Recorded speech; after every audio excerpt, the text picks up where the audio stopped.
Thank you. Michelle? If you would recap briefly, that we have a forum and we just started discussing minimum square feet All right. for the camera. For purposes of the video recording, we do have a unanimous board attendance and a quorum, and we are discussing our approval of the previous minutes, old business, and staff and community reports. Now, I had one question for you, Chad, that popped out in your data, and that was that you had almost half of the residential lots were unoccupied. Is that undeveloped or empty homes? Well, it labeled 373 parcels out of 834 parcels in those 3 zoning districts as being vacant. And when you say vacant, is that a vacant lot or a vacant dwelling? Vacant lot. Thank you. Wow. Mr. Chair, Discussions, Alan. to get the discussion underway, I would like to make a motion. I made the motion that we're talking about at the last meeting. I was unaware that it would apply to multifamily dwelling units. And I would not think we should do that without serious thought. So I would move that the commission repeal or revoke the resolution that was adopted at the last meeting to extend the minimum square footage requirement to all other residential zoning districts. Thank you, Mr. Mosley. Discussions on that point, please. Was that a motion? Yes. Don't we want to discuss it? I second the motion. That's second. Now there's discussion. We'll get it. Any discussion? I agree with you. Does that mean that we will take it up R2 and R3 again? Is there not a way to segregate the? I think that would be an option. I know the concern was doing it for single-family homes. Because I know tiny homes was the issue. They kind of brought this about, the smaller structures. But there is a way to segregate that out to say that for single-family standalone dwelling units, it's one thing. Then for any other type of mixed-use or multi-family dwelling unit, it would be a different thing for those homes. So we could separate single-family dwellings. Correct. And still apply the 800 square feet. Correct. How would we address multifamily? So it would be listed in the table. So you would have one that says single-family dwelling units, minimum square footage requirement. Then it'd say for multifamily, minimum square footage requirement. And then already in your zoning ordinance for things like townhomes, it already has a specified minimum square footage in there, which is significantly higher than what you have in these districts. So like, for instance, it's 850 square feet for a 1-unit townhome, and I think it's 960 if you have a 2-story total. Okay.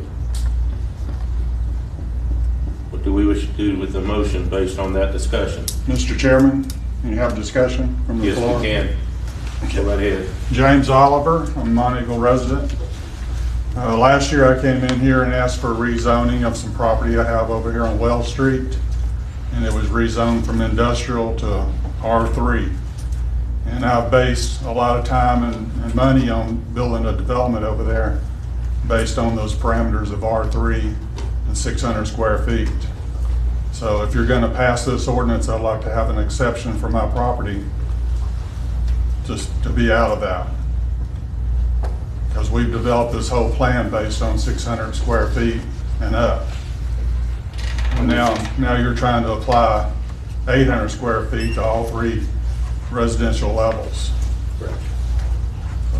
Could I ask you a question?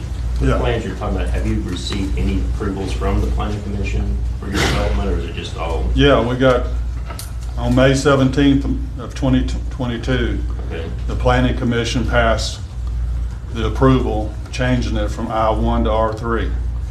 On June 27th, the city council passed it. So this is just a recent thing that happened a little more than a year ago. But as far as development plans, you don't have any development No. plans in it? Okay. We've shown some development plans, but they were just raw plans. They weren't. The only reason I ask is because in Tennessee, there is a vesting law. So had you had a site plan or a preliminary plat approved, you'd be vested for a certain period of time, so that even if regulations do change, you're vested in whatever standards were in place when your plans were approved. if our plans were approved. Correct. Where does that leave me now, though? The cities, they've changed my development from industrial to residential. Now I'm kind of at a standstill here about what's going on with what we can do.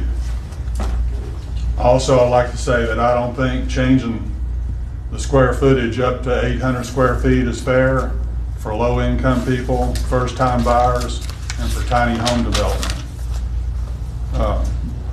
I think you guys are going to have to look at tiny home development as a revenue source for Mont Eagle. If you go up there in Tracy City right now and look at what they've got around the lake up there, they're bringing in about $100,000 a year in occupancy tax. Grundy County is bringing in over $200,000 a year in occupancy tax. So if you're going to turn a blind eye to having any kind of development in Mont Eagle for rental property, you're going to be ignoring that kind of tax that you could bring in. So that needs to be considered. Thank you. May I address that? Sure. I have met with Mr. Oliver and quite frankly understand his concerns, and in many areas I agree. I'll tell you that, and again I say, I only introduced this concept in the beginning because some people brought it to me. So I'm kind of, as they say, the messenger. I did not mean to change anything where it would input multifamily units. Tiny homes we have no zoning for. But if 600 is more affordable for a certain market, then that's fine. I'm not, as they say, waving that flag for anyone. It's something that was brought to me since that, in our last meeting. People have come and said, why, what's wrong with 600? So obviously there are two sides to every story. But I do want to say that I only brought it forward because I was asked to. Whether or not the entire commission approves it or not is to be determined, but I understand the concerns, and in Mr. Oliver's case, yes, I was present for a lot of those discussions, and obviously, as he said, they were approved. So if this does pass, I would suggest strongly that we exempt him from the, based on his planning that I know has happened. Thank you. At the moment, we have a motion on the table. The information concerning single-family unit versus multifamily has been brought up and is a legitimate discussion point. Mr. Mosley, would you care to modify, withdraw, or do anything with the motion that's on the table at this moment? No. Okay. Further discussion from the commissioners? I'd like to say one thing. I did attend a Zoom two afternoon workshop this past week about zoning and housing and a whole bunch of different things. But one of the main takeaways that I had, it was done by AARP, and one of my main takeaways is the challenge of zoning and the missing middle housing, and how we need to, and I would say our community certainly falls into this, is how we need to address that and look at that, and how important community input is in that process. And I would say that our paying attention to that and looking at that and looking at it in our upcoming process is going to be really critical. And townhouses, duplexes, fourplexes, and ADUs are a big piece of that. And I think that that's something that we should be thinking about and really paying attention to in our planning process. Thank you, Ms. Trahan. Further discussion from the commissioners? Input from the community? Any more comments? Go ahead. Quickly, I want to make sure we're not confusing affordable housing just with smaller home necessarily. Affordable housing is affordable housing. I don't know of any developers in town that are building smaller houses or anything like that and selling them for reasonable prices. If you look at some of the tiny home communities that are here already, the prices for a 600 or 300, 400, 500 square foot house is outrageous, and it is not affordable housing. So I just want to make sure that we understand, let's not confuse the size of a house with affordable housing. Second thing is on the revenue for the city. Yes, Tracy City, Grundy County, they are getting some money off of that. We can make money, the city of Monteagle can make money off of any rental. It doesn't necessarily have to be the tiny homes. Rental property is rental property. It's especially in this particular area, close to the university and other things. The rental properties here tend to be a little bit larger, higher end or anything than some of the tiny home community stuff. And we should be getting revenue off of that too. So let's not just say that, my gosh, we're missing out on revenue because we don't have tiny homes, because there's plenty of rentals around the city and that are going to be continued to be developed that will bring in just as much or more money than a tiny home community. Thank you. So we've got a motion and a second. Any other discussions before vote? All in favor? Can they repeat the motion? Yes, repeat the motion, please. My motion was that the commission revoke its recommendation from last month that the zoning ordinance be amended to impose a minimum 800 square foot requirement on all residential zoning districts. Having heard that, comments? No, I didn't do that. What are we doing with the 800, I'm sorry, what are we doing with the 800 square feet? We're undoing what we did last month. We're rescinding it. Thank you. All in favor? Aye. Aye. All opposed? Opposed. Thank you. Motion's rescinded.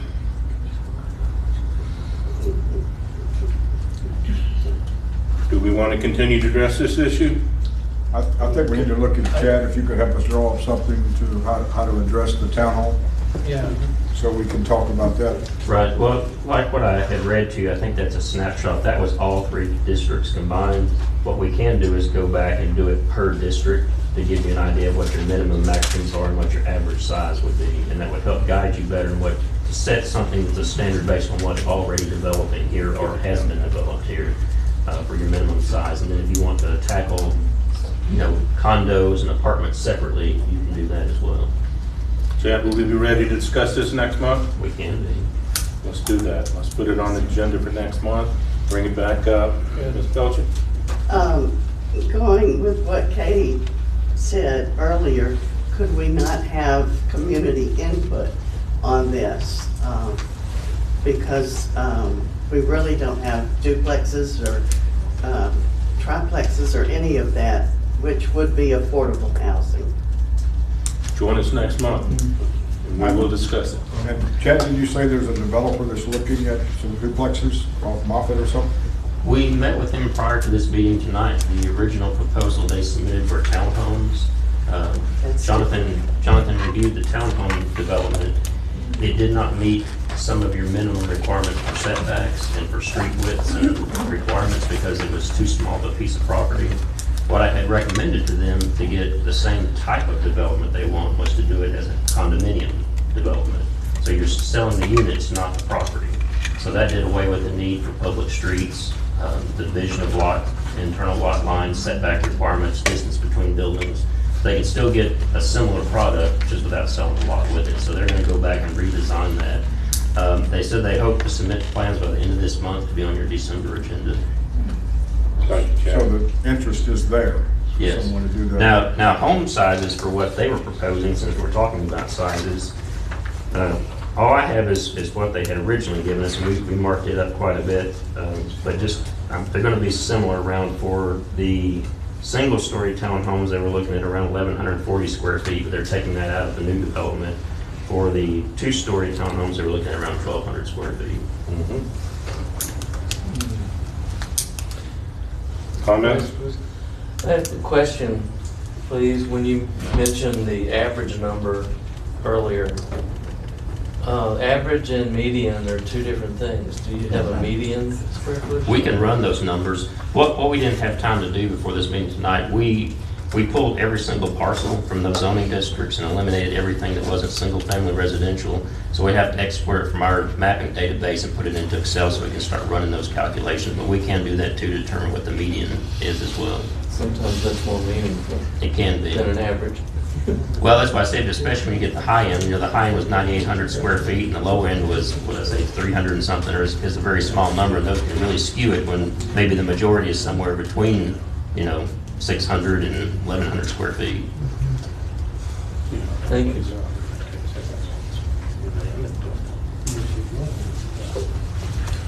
Thank you, Chad. Moving on. College Street right-of-way abandonment. I understand there's no activity on that this month. I don't see anyone here to discuss it. May I ask a question? Yes, sir. Because I assume we'll hear more about this in the future. I brought up our last meeting that my preference in a situation like this for having an actual application signed by somebody and naming who the applicant is, which we did not have, and as far as I know, we still don't. We did not know. Also, if we're talking about vacating a public street by consent of all the landowners, shouldn't we have something in writing from each of the landowners? At the last meeting, you requested that each landowner provide a letter requesting the street to be abandoned. We did not receive any letters. I mean, I'd hate for us to do something because we were told there was unanimous consent without seeing some Right. signatures indicating that, especially with one lot winding up landlocked if we did that. Thank you. Is that request a should or a must? They made it a must at the last meeting to consider this again. Any further discussion on this? Go ahead, Mr. Long. Mr. Chairman, during the August meeting, I had brought up, not necessarily a concern, but was asking for some clarity.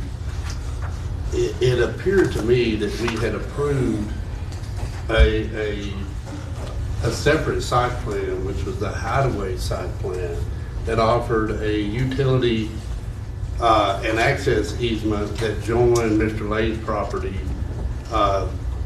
that's on the site plan that we're looking at now.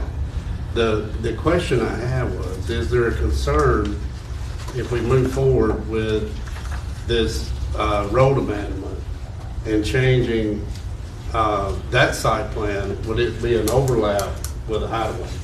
And no one seemed to really know that. One of the big questions we had during that discussion was utility easements. We really didn't understand how many, what size and location of utilities that were being affected, and we wanted to straighten that out. The existing highway shows a utility and access easement just to the west side of the Dean Lake property. Come down right here. And even driving by and looking at it, I still was not clear where the two property overlaps were. We have a location. Wasn't someone from the town going to try to locate the utilities, as I discussed last time? Yes, they were. I was left with Christmas Eve. no clarity on that subject. Sewer, I think they're in septic.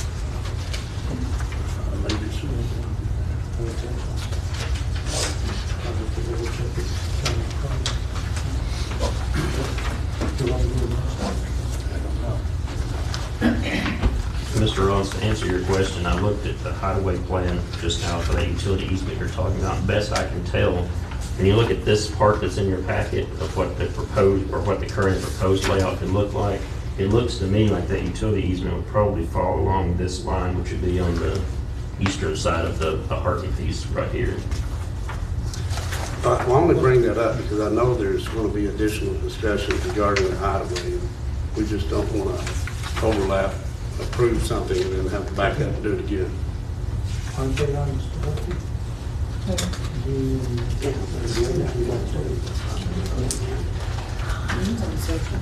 I'm sorry? This goes back a couple minutes when we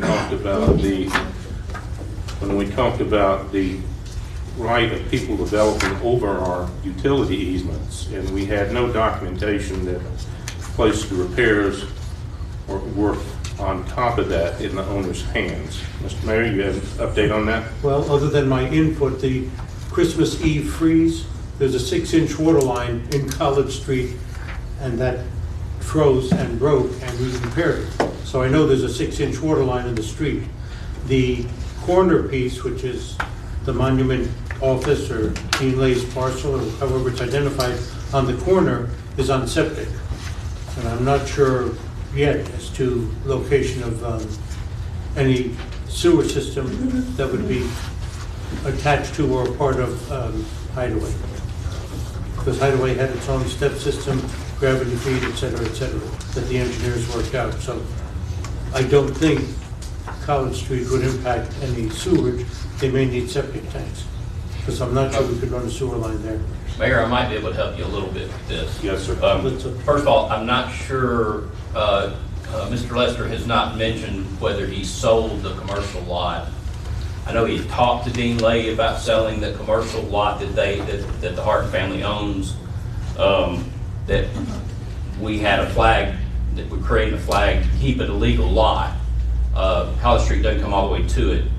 We are relying on that 6-inch water line that you're talking about, Mayor, as part of our water line. So we're tapping into that at that point. Sewer, there is a gravity sewer system on that side of the property, which probably, I have to go look at where that last manhole, the last manhole is back in that corner for us. So I think there's access to that gravity line for that Dean Lake property if we need it. You know, if we need to work that out, we can work that out. And honestly, I don't know. That's why I would verify Right. with my utility people. Yeah, but it's a gravity, that part of the sewer system is an existing line that's already there, that's gravity fed, that runs through that part of the property. Thank you. Okay. So with regard to College Street right-of-way abandonment, the discussion shows that we do not have any active request at this time. No. This meeting. We still are undetermined on utilities, and we have some concerns about that. So moving forward, I guess we need to wait on the landowners. Correct, and we also were never able to identify a right-of-way width. Looking at all the deeds, nothing specified anything. So the best we could do is we mapped it out based on the pavement and what we could see. And I had tailored your ordinance to state that it was any or all parts that were considered or could be determined by deed to be a part of College Street. So that was the best we could do, since we couldn't identify any specifics on the right-of-way. The utilities are different. If they can locate where the utility lines are, we could say it's an easement of so many feet on either side, which the town would maintain. Thank you, Chad.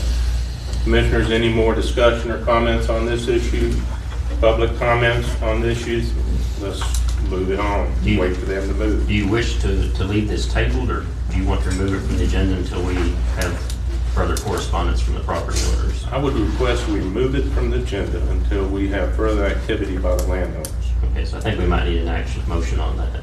Okay. Was that a motion? He can't make a motion. Did you make the motion? No, he cannot make. I the motion. can't. Somebody would have to make that motion. To table it? No, We'll be removing it until they come back and formally make a request.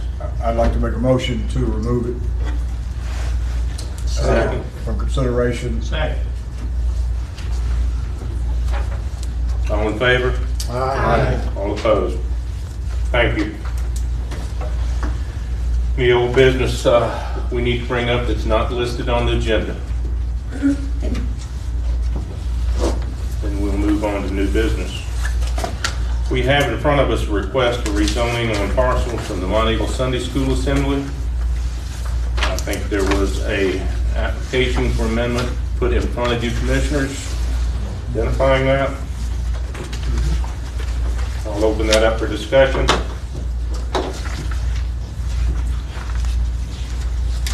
Do we need an explanation of what's going on? Is this, Just be nice.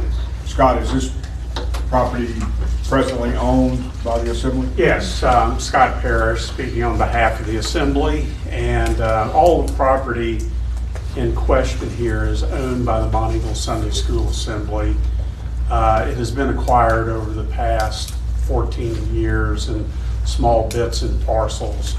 The Assembly has been historically zoned as institutional development, the definition of which matches almost exactly the 4 pillars of a Chautauqua, of which we are. And we would like to extend that zoning to all this contiguous property to our central campus. Did I hear you say that you took out the property on Main Street? Yes, we did. In a pre-meeting, we agreed to withdraw that Main Street property until the AIA Community by Design project is completed and see what their findings are for property like that. And your entire existing property is industrial now? No, institutional. Institutional. Institutional, yes, there's a big difference there. And the definition of institutional, it just supports the mission of to promote and maintain the development of institutions which accommodate or serve a number of individuals, families, or groups in multiple buildings in a campus community setting, and where the major purposes of such an institution under its charter and auxiliary to its housing and residential uses, religious, education, cultural, and recreational in nature. Those are the 4 pillars on which the Assembly was built on. The commercial property that the C1 and C2, is that where the old V was? That's correct. Is that the only, is it multiple parcels there? I believe, Chad, do you have? The one along Main Street, is that where you're talking about? Well, and what you gave us, it was One along Highway 41. Yeah, there's some on Highway 41 that is commercial. but that's the V, the old VFW. That is Oh, correct. yes, it is. Well, you're referencing in here to change, and what you gave us was to change R1, C1, and C2. I just didn't know where the other, Oh, the C1 parcel that is in here, when you enter into the facility, or into the assembly, there is a parcel, a small square parcel on the left side. That is the very last one of the C1 commercial, and that's the one C1 commercial. Since it didn't front on Main Street, we left that in as proposed rezoning. And Is that the place where there's overflow parking? That is correct, yes, sir. does this include the land that you acquired from Richard Park? Does not. Chad, I have a question on the plat that you've given us, where you have hatched the properties that are being, or requested to be rezoned. It appears you've got an ID property hatched, but I'm not sure why that would be. it Is this to is, the north of the assembly grounds? we identified them by parcel, and what you don't see on this map, a lot of the parcels that they have acquired go far outside the city limits. They're much bigger parcels than they are. In that particular instance, that is one large parcel, and it is split zone, and so that's why it got included. It has the parcel number listed there in the middle, which is parcel 36. And so it is a parcel that is partially zoned institutional and partially zoned R1. So only the yellow portion of that parcel would be That's correct. actually rezoned? Yes, sir. And in all, this ordinance includes 10 parcels, or portions of parcels.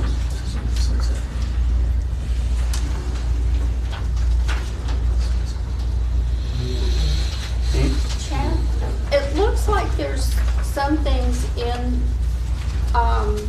ID that aren't supposed to be, like, that aren't part of the assembly. Like, right outside of the assembly, on the right-hand side, outside of Spur, a couple of outside of First Street. I can't tell by this printed copy that I have where those are, but however it's been zoned on the map is what's been passed down over all the maps we worked with you on. It's just been consistently updated, so I couldn't tell you when or how or for what reason those would have been zoned. I just wanted to make sure that it wasn't one of those zoning map issues that happened, you know, that kind of, that other things have been passed and gotten us into some issues with in the past. And that I couldn't answer without knowing the history of how it ended up the way that it was. So, To confirm, Excuse me. everything that you're asking to change is presently owned by Mount Eagle Sunday School Assembly. Yes, sir, it is. If I could, I'd like to make a comment. Myself, the mayor, and Commissioner Trahan are going to abstain from voting on this issue as we are residents of the assembly. We will participate in the conversation, but we will not vote on this issue with the rest of the commissioners. Thank you. Further discussions, commissioners? Well, I don't personally see a problem with it because I'd rather have an ID designation than a bunch of commercial and residential possibilities out there. So, well, I will not vote, and as Chairman said, full disclosure, I'm a resident of the Assembly, but I would welcome this change as opposed to leaving it as is, and who knows what developer comes along. So I'm in favor of the ID. Comments from the public? Any comments? May I ask a question, Mr. Chairman? Scott, has the Assembly decided what it wants to do with this property? No, we would like to have it all bundled together under one zoning. We recently acquired some additional property on Sunset Rock where we may put an outdoor pavilion where we could have twilight prayers or youth gatherings, but that's way on down the road. We have no immediate intentions of building or developing in any way any of that land.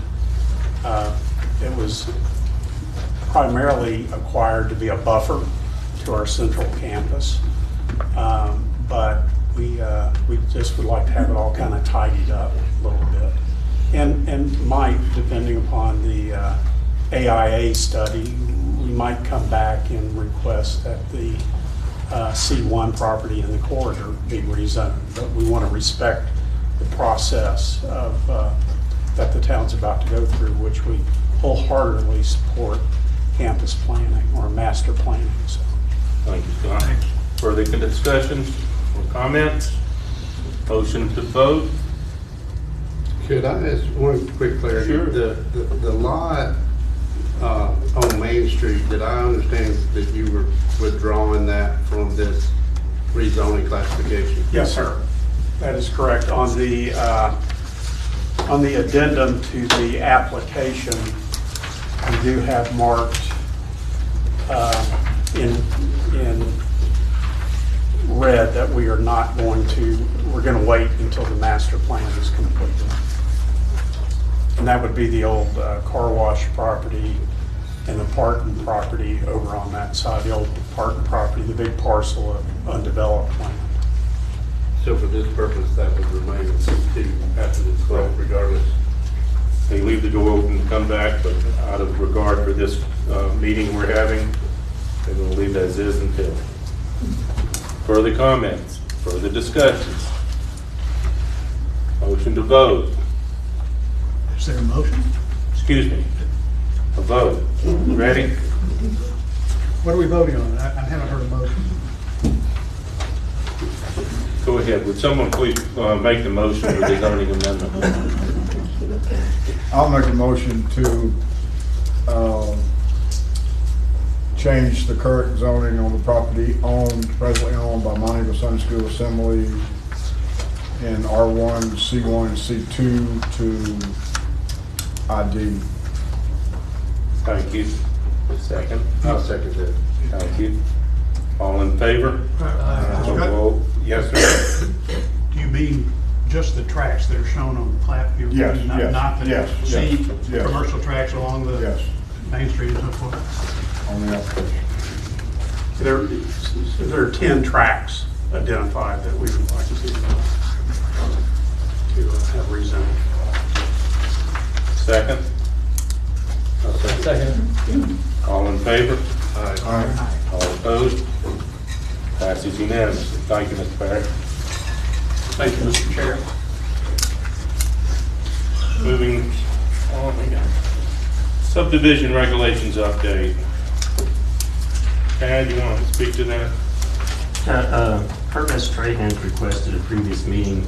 You do have a process for staff-approved plats, which means those are plats that include no more than 2 lots. They don't require any new utility extensions, road constructions, or private easements for access. We had one such plat approved this month. The concern was the planning commission certificate is required by law in order for a plat to be recorded. It requires it to be endorsed by the planning commission secretary. The wording in that is similar to what other communities use, and it just says it has been approved by the planning commission. I think Ms. Trahan had concerns about it saying that the planning commission had seen it, thinking that it made it sound like they had approved it when they hadn't. But that's typically why we have the minor subdivision B certificate on there. When you see that, that means that it's been a staff-approved plat. But per your request at the last meeting, I made corrections and added a new certificate, which somewhat resembles what your minor subdivision B certificate is. And so I've included a new resolution in your packet with the new wording for that you can read if you have any questions for it. If you do choose to move forward with this resolution, it does require a public hearing. This is an amendment to the subdivision regulations, so it does not go to the town board. It is approved by this body only, since you have the sole authority over subdivision regulations. Per state law, that public notice has to be done 30 days prior to a meeting, so depending on what the calendar is and how soon we can get it out, it may or may not be at the next meeting. It could be the following meeting in order for us to get that notice in the paper in time. Thank you. What action would we have to take tonight in order to get that process done? For tonight, I just need to know if you're satisfied with the language as it's written, and if it is, we'll schedule a public hearing. Ken, you're closer to it than I am. Did the language satisfy? I liked it. I thought it was much better. I was comfortable with it. Thank you. No action needs to be taken then? No, we will go ahead and schedule a public hearing, and you can formally vote on it once that hearing is scheduled. Okay. Thank you, Chad. Hideaway at Mount Eagle, preliminary plat, discussion on it. Okay? That's a preliminary question. I would like to understand why this particular issue has open parentheses, discussion only, close parentheses at the end of it on the agenda. Would you repeat that question one more time, please? I would want to know what the discussion only designation on this subsection C, item B of your agenda is there for. What does it signify? I can answer that question. Go ahead. This was in conversation between the mayor and the town's attorney. Can't disclose all of that because it is attorney-client privilege and what it was. But we did not receive the actual plans by email until less than the 30 days. It was actually just a week prior to the agenda going out this month. So we did not meet that threshold. Plus, as you know, this was in lawsuit with the town. They did withdraw the lawsuit, so it never was decided upon by court. And so for this, it was going to be a discussion meeting to understand what the new request is. I know they have made some requests in regards to the access on Duran's Nest Road, with TDOT having been giving a new proposal for a roundabout at Main Street. I know that was part of the request to reconsider, and so this meeting was a scoping meeting to reconsider, and that'll give you an option and us the time to look at the new plans prior to making a formal motion on a plat. Does that answer your question? And would you please identify yourself? Hi, I'm Erica Chesser. All right. So, my question about the 30 days, what is that referencing within the subdivision regulations? Just so I can have that as well, because I saw the 7 days prior to the planning commission meeting. So the plans require a 30-day requirement. That's for site plans and subdivision plats that come before this commission. They have to be submitted 30 days prior to the meeting to be on the agenda. And then I'd like to point out that we submitted that 2 months ago, which you ignored. I understand that was at the advice of your attorney, but it was submitted to you and to you and to you for last month's meeting, which you ignored. So it was submitted. And at the time, the lawsuit was still active, and as you know... That's okay. There's nothing that says in the lawsuit that says that you can't address when something is presented to you. Well, I'm not here to debate that, but in the town attorney's advice, anytime something's in litigation, it's just like with anything, it will not be taken up until the court has either decided or the lawsuit is not. And this has been on the table since June. This is not new. Or April, or whenever it was y'all did that last vote. Have you submitted new drawings to us that are? Same drawings. They're the Can I same. finish, please? Have you submitted new drawings to us that show any changes since the previous drawings were submitted? We have only added the things that you asked us to add pertaining to the sewer lines. Correct. In notes. Things we had already discussed. Nothing new. We didn't change anything else. The only thing that we have Nothing said new. is, we're not in agreement on your assertion with the Rents Nest Road thing, that we want, our primary access is Rents Nest Road. Whether And you're that's in the same agreement or not does not subdivision matter. we You submitted. submitted nothing new to us to review. There is nothing to vote on. We felt obligated to put it up for discussion, which it has been done. All right? Can I also, so you said that the 30 days was in the site plan provisions and the regulations? I believe that's the subdivision regulation. Can you show me where in that is? That would be very helpful. And to clarify, we did, when we got your certificate of preliminary plat approval, it had said that under on the last subsection where you had filled it in, you had said that before preliminary plat approval can be given, these things must be shown on the survey. And our response to you was to submit that survey with all of, I believe, 2 of those 3 items bullet pointed. They were listed on that survey as requested, doing the, relating to the sewer and the septic lines. The issue with regards to the traffic on Rents Nest Road, we have addressed it by submitting to you the new information about the roundabout that will be going in for that Rents Nest Road access point. So that is how we have addressed that for you, and it is in essence different than the one that you saw initially. The issue. Commissioner, had this commission ruled on this site plan? Haven't we voted on the site plan? We have. Okay. So We what, have voted on it. We've seen nothing new. You've added what we discussed prior and agreed to, and you have referenced a TDOT statement that they're putting in roundabouts. They're going to supposedly change traffic flow. We don't understand that or see that. We want to see that on the plans. So so you would like for our preliminary plat doesn't extend to I-24 per se. Are you saying that you need a plat that actually extends beyond the plat itself? I'm saying if you want us to review and vote on a new document, submit something new. Any further discussions, commissioners? none. Public? I can answer the Go one. ahead. I'd like to remind everybody, they have an approved site plan, and it only makes good planning sense. There's 3 pieces of developable property on Rents Nest Avenue. One is the hideaway, the other is the hotel that's coming in, they're making progress on that. The third is what they call the $1 million view, which is the other piece, the 100 acres or so, or 80 acres of the hardened property that we know eventually is going to come forward to the commission. It only makes good planning sense since the other 2, the hotel and the $1 million view, is locked in with only allowing access on Rents Nest, which is fine, that's their property right. When you have a third piece of property that has access on another road, then it makes good planning sense to divert the traffic over there. We can't continue talking about what may or may not happen with TDOT in the next 10 or 15 years. This thing has not been approved from TDOT. They have not gotten funding for it. They haven't even finished the design, so we don't know for sure that it's going to be the dog bone or the roundabout or whatever it is. So I would encourage us, as you just did, that they have an approved site plan and nobody's trying to stop their development. So they can and should move forward with this the way that it is laid out with the condition of the emergency access on Rents Nest only. Thank you. Further comments from the public? Then perhaps we can clarify this by, I've heard him say that we have an approved site plan. The problem is that it's not approved as it was submitted. And so we have made the adjustments that we were willing to make in a negotiation format that is the back and forth that we've been going through for the past year and a half. So perhaps the question is this plat that is now submitted to you, is that approved or is that denied? Is the other one approved or denied, like a yay or a nay just flat line, because the certificate of preliminary plat approval that we received from you states that the preliminary, before it can be approved, these things must be done. So that would indicate that it's not been approved yet. And I would like some clarification on that. I will do my best on that. We discussed this for months, as Mr. Pickles pointed out. We modified your original plan to make the Wren's Nest entry exit emergency only.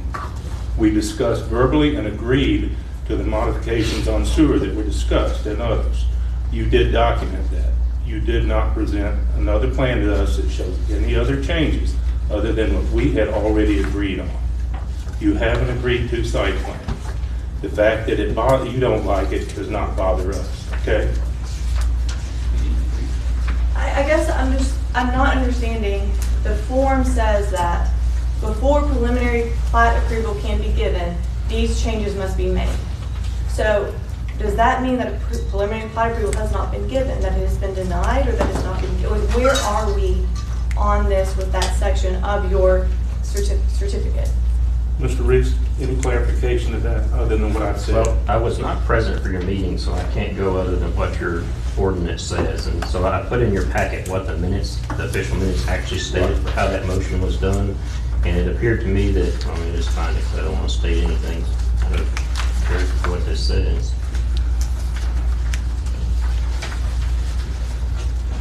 So what I had highlighted, and the copy I have is not signed, so I do want to make that known, so in case the wording is a little bit different. But the copy said that there was an original motion made on the plat. It says Greg Maloof moved to accept the plat, then Sergeant seconded the motion. There's more discussion on the entrance and exits to the subdivision. Several property owners on Wren's Nest expressed their concerns, as well as other citizens. There was discussion on the sewer issue and the email from the city engineer. Mr. Maloof withdrew his motion. Katie Trahan moved to approve the site plan with the sewer conditions outlined in the engineer's email and making the entrance at Wren's Nest an emergency entrance only. Richard Black seconded the motion, and on roll call vote, it passed 7-0. And this was from the March 7th, 2023 meetings, 2023 minutes. And then, like I said, the copy I had was not signed. It's what we had in our files. That would have to be verified with your official minutes. Thank you, Mr. Reeves. Does that help clarification at all? I'm afraid I'm still just at a loss as to your certificate that you gave us says that before preliminary plat approval can be given, these things must be done. And you put something in that section. So does that mean that preliminary plat approval has not been given because those things have not been done? I do not think so, but that is my opinion. You do not think? I think that you have an approved site plan based on what was just stated. But, well, not for nothing. I understand your point, so let me try it a different way. Chad, if a site plan is approved and there are conditions attached, whatever the wording is that the lady said, is that site plan approved, or do they have to come back with the conditions added to get approval of that? Well, what planning commissions typically do when they put requirements like that, it's like giving it a tentative approval, but if they meet the guidelines, it's officially approved. So if they meet the requirements of what you have asked them to do, then it's approved without having to come back and readdress those again. But who decides that that they did what was conditional? Well, does it go back to you, or does it come here? Well, see, the planning commission secretary would not have signed the preliminary plat until those issues had been addressed. So I think there was some sewer information had to be shown. Had they addressed those, they could have officially filed to get a signature on the plat, as it would be. That's, like I said, I don't know, I wasn't here for your meeting, so I don't know if you considered a tentative approval or a conditional would come back. Because there would have been other things around other than what I have in the minutes that would have been discussed in the understanding, and I wasn't here to know what that understanding was. I have a question. When the applicant sued the town and us, did it contend that it had a site plan that was still pending approval? And so they were suing us before they'd gotten a decision? So you, of course, I don't want to speak for you on your, you can ask your attorney like the details of how this works, but that was a discussion and that was part of why we are here now. So did you assert in your lawsuit that the site plan was pending approval, or did you assert that it had been approved? Yes, Excuse me. That it had been approved with an unacceptable condition? No, we had brought up the argument that there's this issue that we don't have the information that we need for an approval or denial. We are looking for a yes or no, and if you want to deny us, you can deny that. If it's a yes, here's this plat, and it meets all the conditions of your subdivision regulations, yes, we approve it. Or you had the subdivision plat, it meets all the subdivision regulations, but no, we do not approve it as you've submitted it. And instead, a part of the argument before the court is, or was, that we don't know which we're in. Are we a yes or are we a no? Mr. Chairman, Go ahead. I suggest since they have legal counsel that we should put this off until we have legal counsel on our side as well. I agree. Do we have any other business to talk about tonight, Mr. Chairman? This is the last one. Are you ready for a motion to adjourn? I'd like to make a statement first. Okay. Mr. Kale? Yes, sir. It's the wishes of this commission that this project move forward. We think it is an addition to our community. We are trying to work with you even though you don't think so. All right? We need to find some common ground to move this forward. We can't continue to butt heads in our monthly meetings. I'm going to ask, and you may deny it immediately, that if we move forward with the abandonment of this street and the unison of those three properties, that you look at the possibility of a common egress or exit on that property that Hart owns now that's going into the three property lot as your second entrance, and try to avoid this issue.